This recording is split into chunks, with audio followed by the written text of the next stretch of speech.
రాజవంశానికి చెందిన రాకుమారులు అందరూ కలిసి సరదాగా బంతి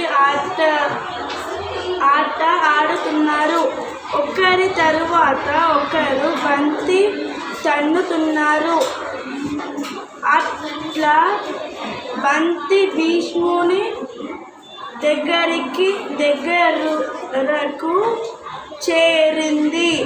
భీష్ముడు బంతిని గట్టిగా తన్నాడు.